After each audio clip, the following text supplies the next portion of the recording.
In this video, I'm going to show you how to make this Topsy Turvy candy shop cake. Hi, it's Karolyn. If you want to learn how to bake and decorate amazing cakes, then I would love for you to join me by hitting subscribe and the bell. If you want to skip the intro and get right into the video, there are chapters linked below. So I'm going to show you how to make this Topsy Turvy cake and decorate it with ice cream and candy. And I'm starting with my cakes already baked, but I'm going to show you how I fill them, ice them, stack, decorate, and the whole shebang, if you will.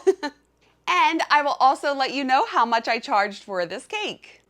And real quick, before we get started, I just need to thank you guys again. I released my pound cake recipes last week or the week before, and the response has been overwhelming. I'm so grateful for you guys. I'm glad that you're loving the book, and I will put a link to that in the description or the comments or in the description. It'll be in the description. And like always, all the tools that I use and all the videos that I reference will all be listed in the description as well. So let's get started. Before we start, it's necessary for me to tell you that I have Gum-Tex powder or Tylose powder mixed into all of my fondant. This is going to help the fondant set hard. It's going to be so much easier to work with, and I will link this in the description. I'm not going to tell you that it's in there, but it's in all of my fondant. So I have these confetti cakes that I baked, and I wrapped them, and I froze them, and then I thawed them. And then I have this leveler, and I'm just leveling the tops off. And now for one of the layers, I'm cutting it on an angle. So I'm starting high on the right side and finishing low on the left. So you could see that it's a little thinner on one side and thicker on the other. And then I have some simple syrup, and I'm going to spray each layer with this simple syrup. I'm not going to show you that I'm doing it, but I'm going to do that. And get a little bit of icing down on the board and put the cake down. And then I'm getting some vanilla buttercream. And I have videos showing you how I fill cakes and how I make this American buttercream. And I will link that in the description. And I'm just continuing the process of filling this cake with the buttercream. And then I'm putting that diagonal layer on the top, and I'm going to remove that excess icing and seal those seams with that buttercream. And then let's take the plastic that it was originally wrapped in and rewrap the cake, set it aside to settle. Then I'm going to do the same thing for the 5-inch one. The other one was 7-inch, but for anything 6 inches and under, I use some melted chocolate to stick it to the cake board. That way it doesn't slide around. And this is chocolate cake with raspberry buttercream, and I have videos showing you how I make both, and I will link that in the description. And same thing, I'm cutting this on an angle, so that is a diagonal layer that goes on top. And I'm going to seal those seams again with the buttercream and wrap it up in the plastic and set that aside to settle. Now that's been settling overnight, and I have a pot of hot water, and I am going to crumb coat these cakes first. So I'm just getting a real thin layer of icing from the bottom all the way to the top, and then covering the top as well. And I'm making sure that the icing sticks over the top of the cake. And now I have my bench scraper, stick it in the hot water to warm up that metal, wipe off the excess water, and use that hot blade to smooth out this icing. I have videos showing you how I ice smooth buttercream cakes, and I go into full detail. Now they're not on an angle like this one is, but it explains how I do it. And then I'm keeping in mind the angle of the cake, because that top layer is on an angle, and I'm just pressing that excess icing back to get a sharp edge. It's not going to look perfect. It's just a crumb coat. Let's stick that in the fridge. And I'm going to do the same thing for this tier as well, making sure that the icing goes over the top of the cake, fill in the top with the icing. And then I'm going to take my hot bench scraper, wipe off the excess water, use that hot blade to smooth it out, and stick with the angle of that top tier as I'm trying to press that excess icing back. It looks horrible. Remember, it's a crumb coat. So I put that in the refrigerator for about 4 to 5 hours. You see how solid that icing is? I'm not going to mess it up. I have a big batch of icing, and I'm going to just put on that second coat of icing. And you want to be mindful, you don't want this second coat to be too thick, so it's about 1/4 of an inch thick as I'm spreading it around. And again, this is covered in my video where I show you how to ice smooth buttercream cakes. So I'm making sure that this goes over the top of the cake so I can get that nice sharp edge. And I'm going to smooth it out the same way that I did before, but I'm going to be a little more precise. So I'm using this hot bench scraper, and make sure that you hold that blade straight. So I'm getting straight edges on the sides of the cake. Very important. Then I have this Viva paper towel. One side has less of a pattern than the other, so I'm rubbing the lesser pattern side against the cake, using my fingers to remove any marks that the bench scraper made, and then I'm pressing a fondant smoother against the side of the cake so I can just really adhere that icing there. It was sticking a little too much over the edge, so I just removed the excess. And now, I usually hold the blade straight, that spatula straight, but I don't want to do that. See how I'm holding it on an angle now because I'm contouring towards the angle of the cake. So I'm just gently pressing that all back, and let's stick that back in the fridge. And I just wanted that icing to lose its stickiness, so I could take this butcher paper and press it against the cake without it sticking to it. I started doing that recently and it really works. So I just want to refine this top edge as well. And that paper really smoothed out any imperfections in the icing. And look how beautiful this looks. Let's get a little hot water on the top. I'm just going to smooth out that excess icing. And it looks beautiful. I'm just refining that with the paper, and let's stick that back in the refrigerator. And I'm going to do the same thing for the bottom tier. I got some purple icing for this one, and doing the same thing, bringing the icing over the top of the edge, smoothing it with my bench scraper. And then I'm going to take my paper towel and smooth out any imperfections. And same thing with my fondant smoother, making sure the edges are nice and straight. Now, refining that top edge, so I'm pressing back that excess icing and keeping that angle of the cake. Let's stick this back in the refrigerator so it can lose its sticky. So I stuck it in there for about 5 minutes. Then I could take this butcher paper and press it against the cake, getting the icing really smooth. And then I'm just refining that top edge, making sure everything looks crisp and clean and perfect, and it does. Then I'm going to use some hot water and smooth this out. Now, the other tier is going to go on top, so I'm not worried about that discoloration that just happened. So just ignore that because that doesn't matter. And then just refine that one more time with the paper, making sure that it's perfectly round, and let's stick that back in the fridge. Now I'm rolling out some white fondant. I'm going to make a little drip on the top. So I have a 10-inch cake circle that I marked that big circle, and then I have a 7-inch pan because this is going on a 7-inch cake. Now this sounds a little confusing, but I have a video where I show you how I put like a little snow topper on a cake and it goes into full detail, and I'll link that in the description, but you can see what I'm doing and just putting it on there, making sure that it fits. I want to pull it out just a little bit more there so it can hang over the edge. And then I'm just using my little pinch technique. It's my weird way when I cover cakes with fondant. And I just took a piece of fondant there and I'm smoothing the fondant with the fondant. Now get a little bit of piping gel underneath each little piece that's hanging down there to stick that to the cake. And I'm not sticking anything to the top because I'm going to be removing that. Let's put that back in the fridge. Cleaning my hands. My hands are always clean when I handle these cakes. Now this is the front of the cake. I want it slanting up and to the left. It's very important. So I'm removing this from the cardboard circle, remove the tape, and then I'm putting this down on a piece of paper, mark that for the front. I have an edible marker where I am tracing that, and let's remove that. And I want to make sure that I know that that's the front of the cake so this all fits together. Let's cut that circle out, and I'm going to take the purple cake out of the fridge, and let's make sure that I have that going up to the right. And then the top tier is going to go to the left. So I need to make sure everything is facing forward.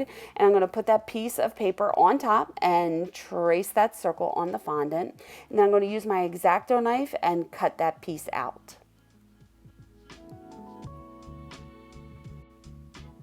And with that, I can save that extra piece of fondant because it didn't get messed up. Now I want to level this off. I do not want to stick that topsy-turvy tier on top of an angled cake because you'll lose your angle. So I'm removing the excess icing here and I'm trying to make it level. So I'm just using my spatula to remove that, and I removed a little bit of the cake. So now it is level, and the cake is going to sit level. I'm just going to fill in that exposed cake with some icing. And now I'm going to stack. So I have videos showing you how I stack. I go into full detail. I use that sewing ruler to measure my straws, make a marker on the straw. I'm cutting the marker off. The marker is never going to touch the cake. Let's sink the straws into the cake. And now I'm placing that other tier on top. That tier is sitting on a piece of cardboard. The cardboard sits on the straws, and the straws are going to going to help prevent the cake from collapsing.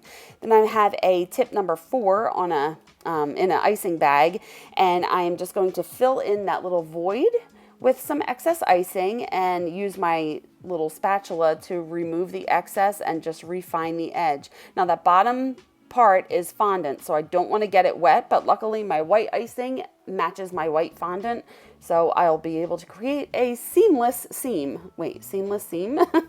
But I do have a video where I go into detail on how I get that perfect seam. I'll link that in the description.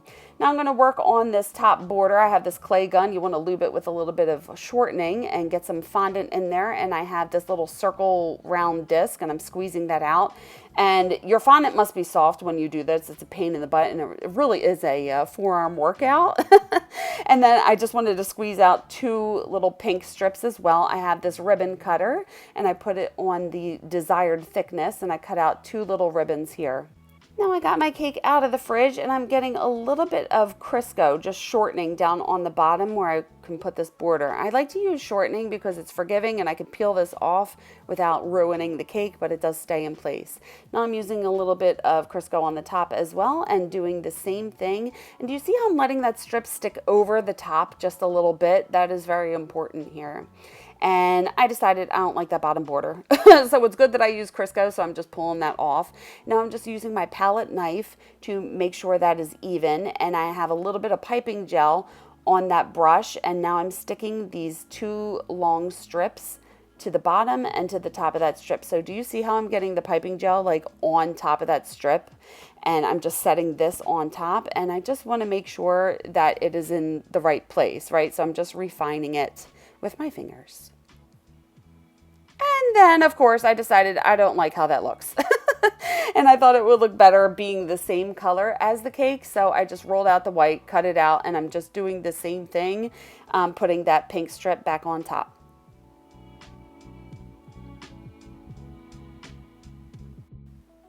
And let's put that back in the fridge. Now I want to make the ice cream scoops. So I have fondant in every color for the different flavors: vanilla, chocolate, mint chocolate chip, sherbet. Do you say sherbet or sherbet?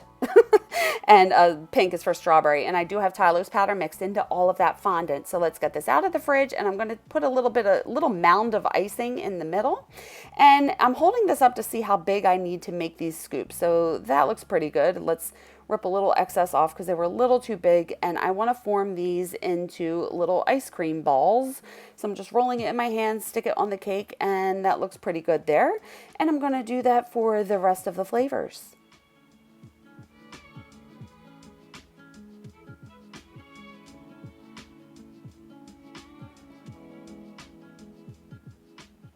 And now every time you see a picture of an ice cream scoop, it has this little fluff at the bottom, if you will. I don't know, every time I scoop ice cream, it doesn't happen, but apparently it's a thing. So I'm just trying to make this look like a real ice cream scoop by putting that around the bottom. And then I want to make little drips, so I'm rolling that into like a little drip shape, pointy on one end, round on the other. Use a little piping gel and stick that behind it and stick that to the cake. I'm going to do the same thing for the rest of the flavors. And I'm not going to make drips for all of them, but I did for the chocolate and the mint chocolate chip, and I think one of the other flavors as well.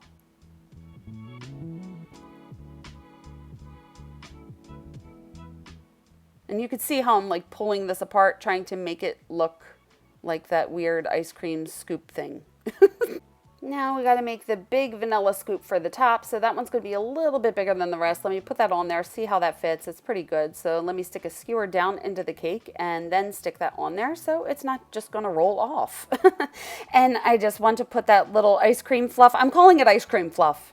I just want to put that around the entire perimeter of that ice cream scoop.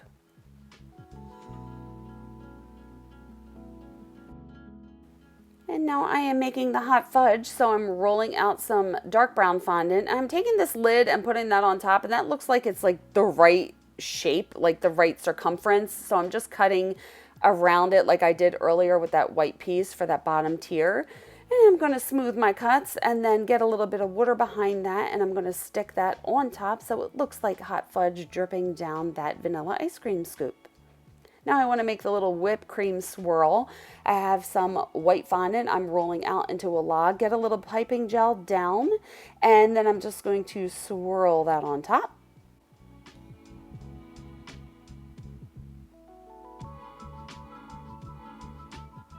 Perfect. Now let's make the cherry. So I have red fondant, going to roll it into a little ball. Then I have a ball tool. I'm just going to make that little indent on the top, shape it with my fingers. And I want to get a little piping gel down and stick that on top of the whipped cream.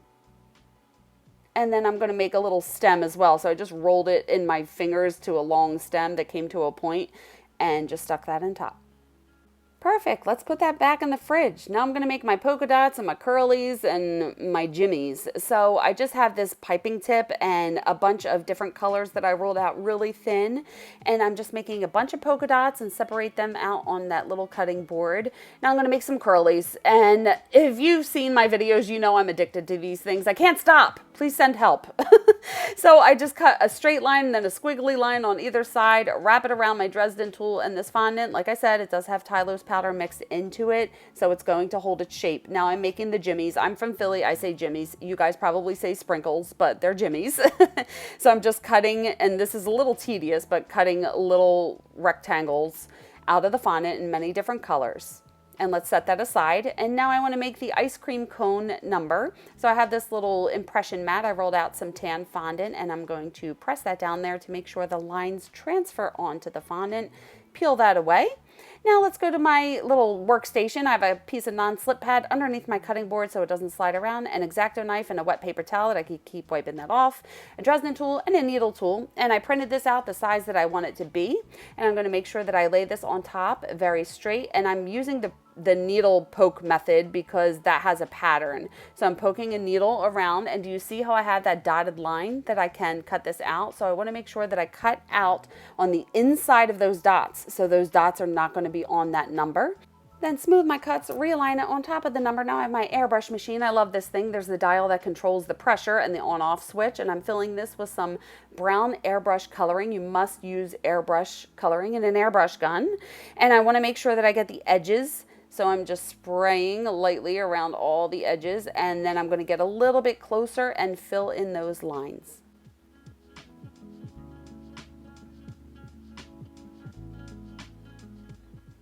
And let's set that aside. Now I want to put this on the background, so I'm getting some water on the back. I have some teal fondant that I rolled out really thin, and I'm just trying to place this on there so it is even, and then I'm going to cut an even border around the entire number.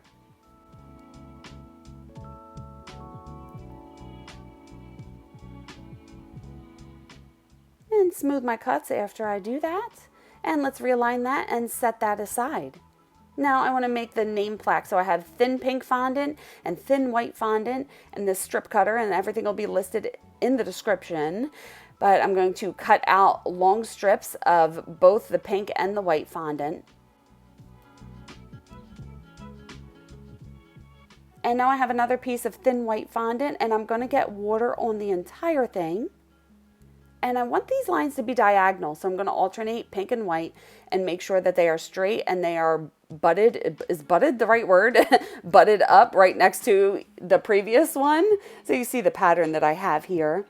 And now I have these little stamps, these sweet stamps, and I'm just going to pick out all the letters that I need for her name. And I want to line them up. So you need to make sure that they are perfectly lined before we press them into the fondant. So I'm pressing them down to make the impression. I do have a video where I show you how to make a name plaque without these sweet stamps, and I'm going to link that below. So if you don't have the sweet stamps, there's another way to do this. And now I have some Rollcom Super Silver, and I put a little bit of that powder in a cup. I have some lemon extract that I'm going to mix with it, and I have a paintbrush that has a really thin head on it, and I'm going to color this in. Now, coloring this in is a little bit of a pain in the butt. You got to go slow, and I need to do 2 coats because the silver shows up better once I do a second coat. So I'm going to do the entire thing once and then go over it again.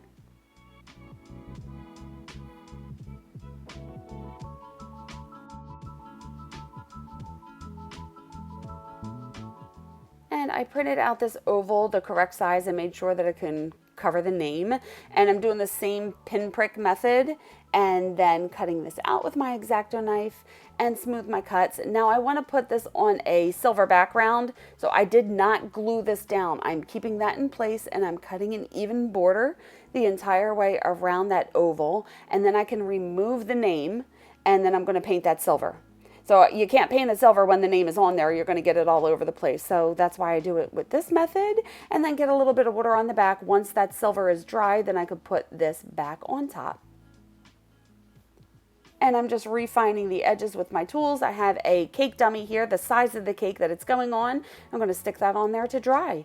Now I want to make the spoon, so I printed out the spoon the size I want it to be. I'm only making the handle, so I'm doing my trace, cut, and smooth technique on this as well. So that fondant is about a 1/2 inch thick, so I can get a skewer into it.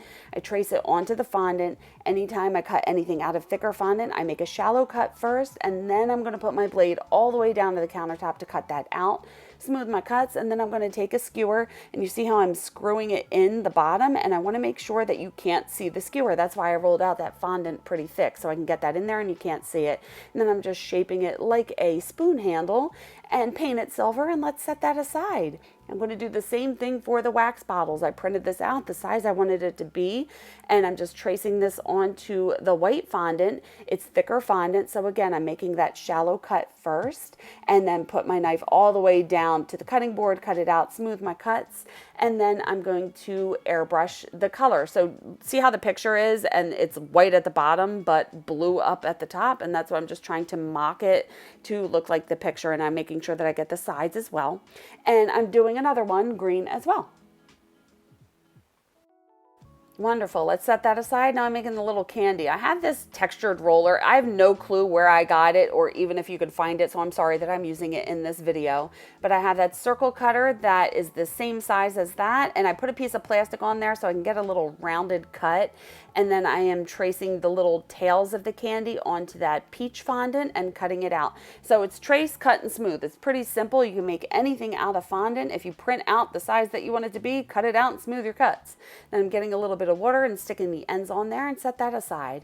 Now, Kaylee loves purple and teal, so I decided to make a purple and teal lollipop for her. So roll that out really long, and then I wet the skewer, and then I'm just wrapping this the whole way around the skewer till I get to the top, and then I'm going to get a little bit of water down. So I cut off the excess and then get some water down and pinch that, and there's your little weird lollipop.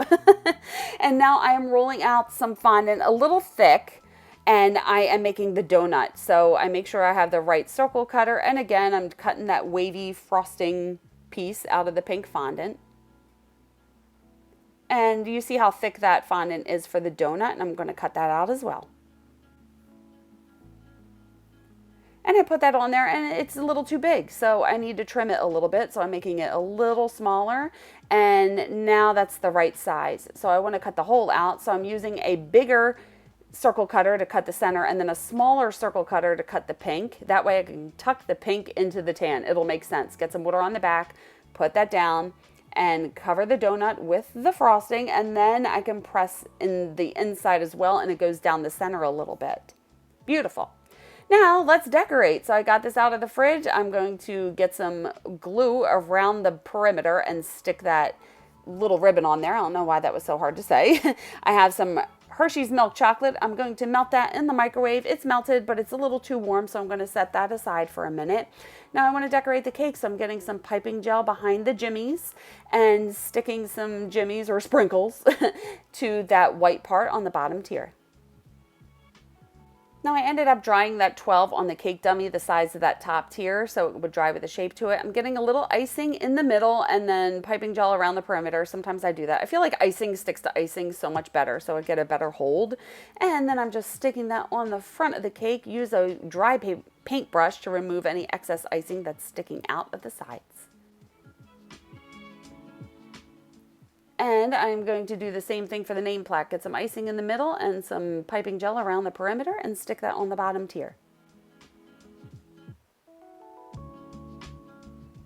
And now I want to do the chocolate board. So I am pouring this chocolate carefully on this board. I don't want it getting all over the place. And I'm using my spatula to gently press it against the cake.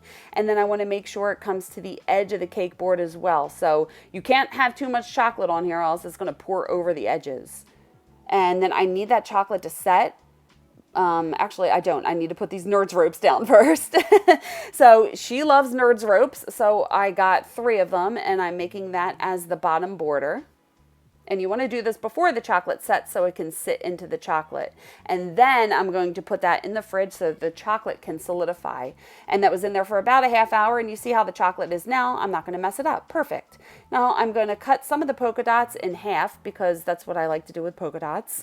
So I put some of the halvesies you see at the top and at the bottom, and then just the rest around that top tier. Finding a good place for the spoon handle to go and sticking that in the cake, and then a good place for that lollipop opposite the spoon handle to balance it out a little bit. Where should I put these? I don't like that there. I don't like that there. The donut. Maybe I'll put that there. So this is how I decorate my cakes. So I'm putting 2 toothpicks in the bottom of the bottle so it doesn't twist or move. And I'm going to do the green in front of the blue. And then let's do the donut on the bottom. Where does it look good? So I want to hammer some toothpicks into the cake board. And then I can slide the donut on there, making sure that the toothpicks don't stick out. And then I'm going to put that little piece of candy on the right side. Now I need some chocolate chips on my chocolate chip ice cream.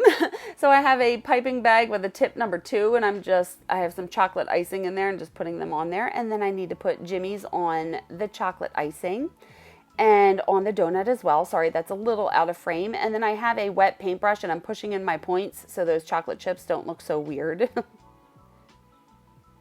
And I don't think I like this bottle there. So that happens. I felt like it was a little empty on the bottom left side.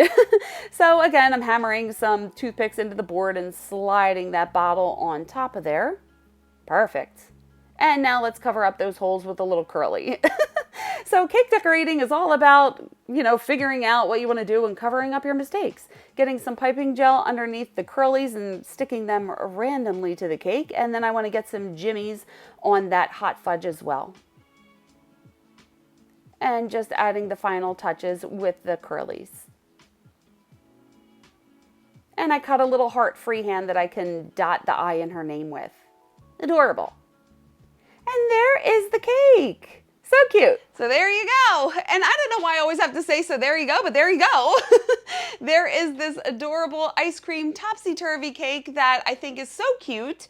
And a couple things that I wanted to say about this. Number 1, I refrigerate all of my cakes. So when I handle them, the icing is solid and it's not going to get messed up. I don't know how people work with cakes that are not refrigerated.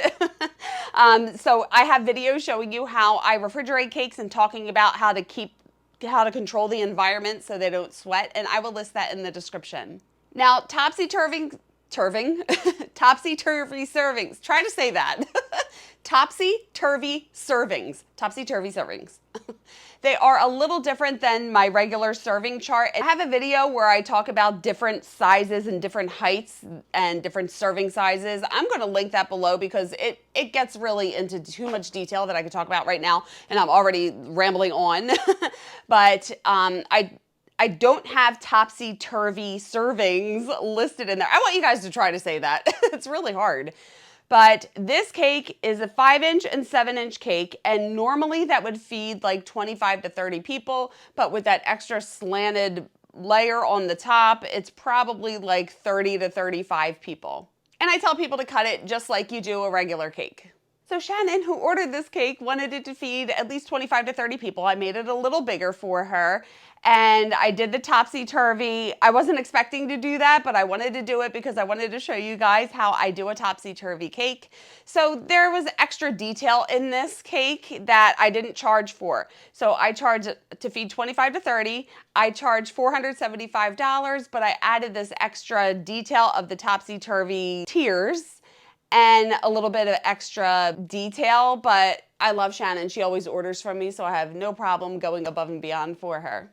So I charged her $475, but with this extra detail, I would probably charge about $550.